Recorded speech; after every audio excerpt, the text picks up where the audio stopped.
The person everyone remembers from the room. The one who barely spoke, didn't smile too easily, didn't explain themselves, didn't ask for permission to exist. You felt them before you saw them, and you couldn't explain why. That wasn't charm. That wasn't luck. That wasn't genetics. That was aura, and not just any aura. The dangerous kind. The kind that makes people hesitate before they speak to you. The kind that makes them choose their words carefully. The kind that earns respect before you've said a single syllable. And here's the brutal truth no one wants to admit. You don't have it, not yet, because right now you walk into rooms and disappear. You speak and people talk over you. You give everything.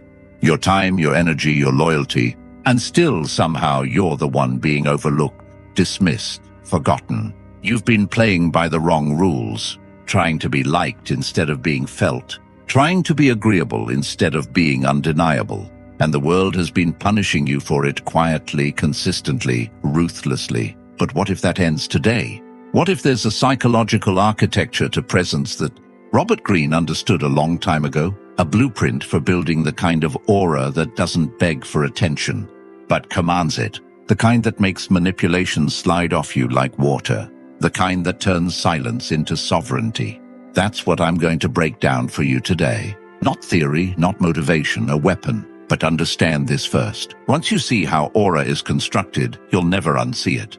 You'll start noticing who has it, who fakes it, and how easily the masses surrender to those who've mastered it. Stay until the end, because the final principle is the one that changes everything, and most people will never hear it. The psychology of fear and fascination. Let's begin with what aura actually is, because most people get this wrong. Aura is not confidence. Confidence can be faked. Aura cannot. Aura is not aggression. Aggression is loud. Aura is silent. Aura is the space between what people see and what they don't understand. It's the gap between your surface and your depths. And that gap, when constructed correctly, becomes magnetic, unsettling, dangerous. Robert Greene wrote, "Men judge generally more by the eye than by the hand, for everyone can see and few can touch." Read that again. Everyone can see, few can touch. This is the foundation. People don't respond to who you are. They respond to what they perceive you to be. And perception is not about truth. It's about theater. Strategic theater. The dangerous aura is built on a paradox. You must appear calm yet feel unpredictable.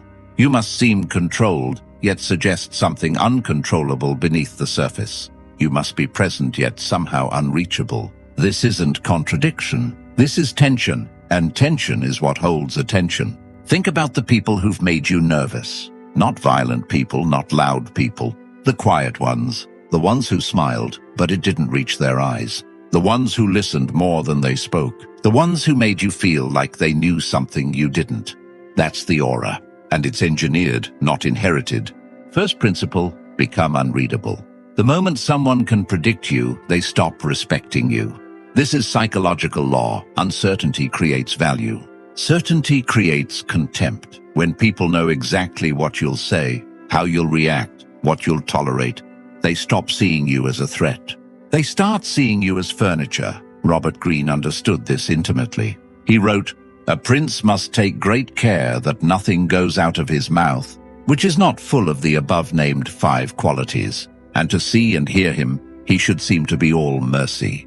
Faith, integrity, humanity, and religion." Notice what he didn't say. He didn't say be those things. He said seem, appear, project. Why? Because the moment you reveal everything, you become controllable. Predictable minds are puppet minds, and puppets don't build dangerous auras. So here's what you do. Stop explaining yourself. Every explanation is a confession. A confession that you need their understanding. A confession that their opinion has power over you. The dangerous don't explain. They act and let interpretation fill the silence. Stop reacting immediately. Pause. Let the silence stretch. Most people rush to fill awkwardness. You let it breathe. You let them squirm. Because the one who controls the pace controls the frame. Stop sharing your plans. Your next move should be invisible until it's already happened. When people ask what you're working on, smile. Change the subject. Give them nothing, because mystery is not the absence of information. It's the presence of implication. The dangerous aura requires psychological restraint, not coldness, restraint. You feel everything. You just don't broadcast everything. And that gap, the space between what you experience and what you reveal, that's where your power lives. Second principle, own your presence. Physically, your body speaks before your mouth opens. This isn't metaphor, this is neuroscience. Within milliseconds of seeing you, people's brains have already categorized you. Threat or non-threat, leader or follower, someone to respect or someone to dismiss. And you've been failing that test. Not because you're weak, because you've never been taught how the game works. The dangerous aura is physical. First, slow down. Everything, your walk, your gestures, your speech. Speed signals anxiety. It signals that you're trying to keep up with something outside yourself. The powerful move, like time, bends around them. Every motion is intentional. Every pause is chosen. Take up space, not aggressively, deliberately. Plant your feet wider. Keep your hands visible and still. Stop the self-soothing gestures touching your face. Crossing your arms, fidgeting with objects. These are signals of internal chaos. The dangerous seem still even in motion. Hold eye contact longer than comfortable. This is where most people fail. Eye contact is a dominance negotiation. When you look away first, you've submitted. When you hold just a beat too long, you've established something primal, something wordless, something that makes them remember you. Breathe deeper. Most anxiety lives in shallow breathing. When you slow your breath, you slow your nervous system. And people sense that. They sense calm the same way they sense fear. It radiates. Robert Greene would never have written about this directly. He was speaking to princes, not to the individual psychology of presence. But everything he taught was about the projection of power. And power projection starts in the body before it ever reaches strategy. Your physical presence is your first weapon. Sharpen it.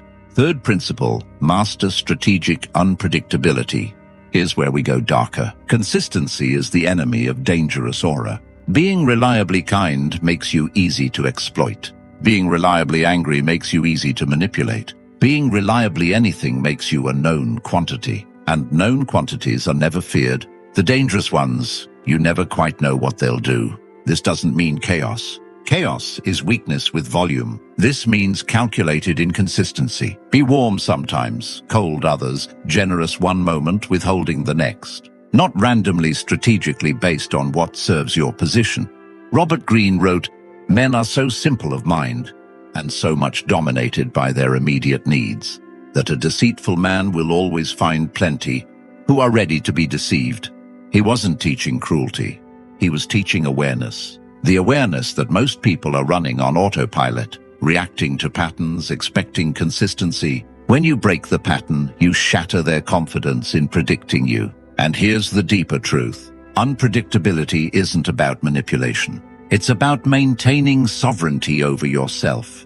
The moment you become consistent for someone else's comfort, you've given them the blueprint to your psyche. You've handed them the keys. Keep the keys. Be kind when it's unexpected. Be silent when they expect engagement. Be absent when they assume your presence.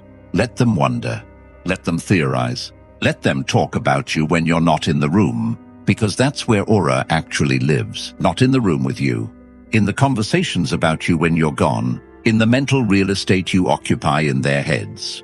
Fourth principle, develop emotional sovereignty. The person who controls their emotions controls the room. The person who loses their emotions loses everything. This is non-negotiable. Every time someone triggers you, they've proven they have access to your internal state. Every time you react emotionally to insult, rejection, or disrespect, you've advertised your vulnerabilities. And in the game of power, advertised vulnerabilities become exploited vulnerabilities. Robert Greene was brutal about this. He understood that rulers who were emotionally reactive became puppets of whoever knew how to provoke them. The dangerous aura requires what I call emotional sovereignty. Not suppression, sovereignty. Suppression is pretending you don't feel. That's fragile. That cracks under pressure. Sovereignty is feeling fully while choosing your response. It's watching your anger rise and deciding it doesn't serve you to express it. It's feeling disrespected and recognizing that your reaction is the only thing that gives the disrespect meaning. The dangerous mind operates on a delay. Input happens, emotion arises. But between the emotion and the response, is a gap, and in that gap lives your freedom. When someone insults you, don't react. Watch them. Let silence do the violence. Most people can't handle the absence of your reaction. They'll escalate. They'll explain. They'll fill the void.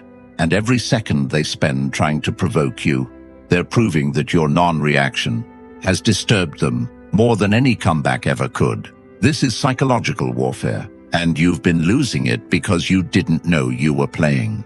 Now you know. The dangerous aura is built on the discipline of non-reactivity. Not because you're passive, but because you're so internally sovereign that external chaos cannot penetrate your core.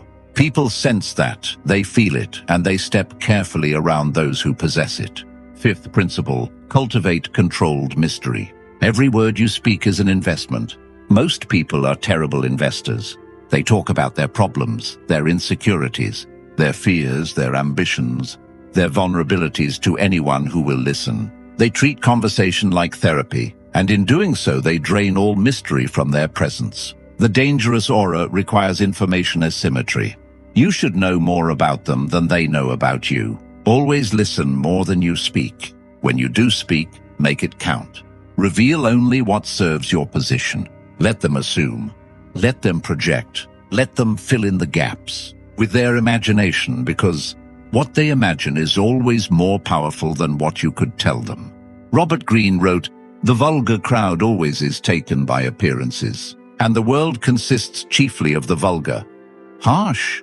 Yes, true, absolutely. People don't want the full truth about you. They want a story they can tell themselves. When you give them too much, you've written the story for them. When you give them fragments, they become authors of a narrative you control through omission. This is not about lying. It's about strategic disclosure. You share your victories sparingly. You hide your struggles completely. You reveal your thoughts selectively. You speak about others rarely and yourself even more. Rarely, because the less you say about yourself, the larger you become in their imagination. The mysterious are never forgotten. They can't be. The mind can't release what it hasn't understood. So you become a loop that never closes, a thought that keeps returning, a presence that lingers even in absence. That's the aura. And it's built word by word, revelation by withheld revelation. Sixth principle, command through stillness. Movement is noise. Stillness is authority. Watch any powerful figure, politicians, CEO, the ones who've truly mastered presence. They don't fidget. They don't rush. They move as though every gesture costs something valuable, and they're only spending when necessary. The dangerous aura requires physical and psychological stillness. When you're still, you force others to move around you. You become the center of gravity. The room orients to you, not the other way around. This is primal psychology. In nature, the predator waits. The prey moves nervously. When you're still, you signal predator energy. When you're restless, you signal prey. Your stillness should be comfortable, not rigid, alive, not frozen. You're not performing calmness. You're embodying it. When someone speaks to you, let them finish. Don't lean in eagerly. Don't nod excessively. Receive their words like a wall receives rain, present but unmoved. When you respond, pause first. Let your silence make your words heavier. Then speak at your own pace, not theirs. They'll adjust to you. They always do. Robert Greene understood that perception of strength comes from the absence of visible effort. The one who seems to struggle is seen as weak. The one who seems effortless is seen as powerful. Stillness communicates effortlessness, and effortlessness communicates dominance. Seventh principle, make your absence felt. This is the one most people miss entirely. Presence is only powerful when contrasted with absence. If you're always available, always present, always reachable, you become common, and nothing common is ever dangerous. The dangerous cultivate strategic absence. They disappear. Sometimes they're unreachable. Sometimes they withdraw without explanation and return without apology. And in that absence, their value compounds.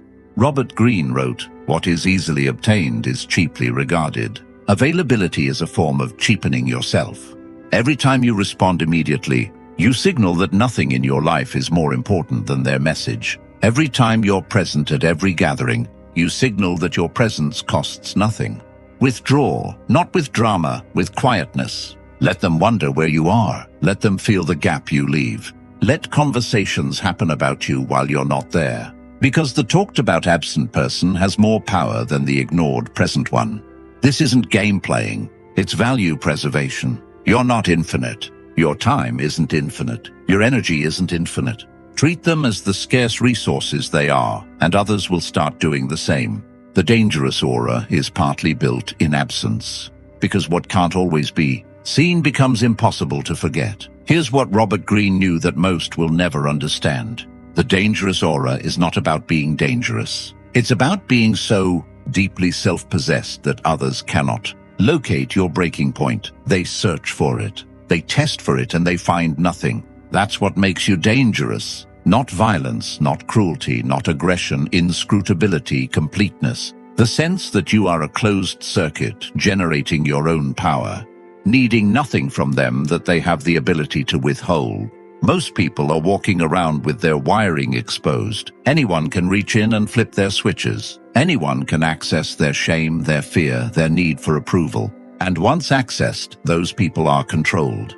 The dangerous have learned to seal themselves not from emotion, not from connection, from dependency. They've built internal sovereignty, so complete that external circumstances become weather, not foundation. You can build this. It will cost you convenience. It will cost you the comfort of being fully known. It will cost you some relationships that only existed because you were easy to access. But what you'll gain is something most people never experience.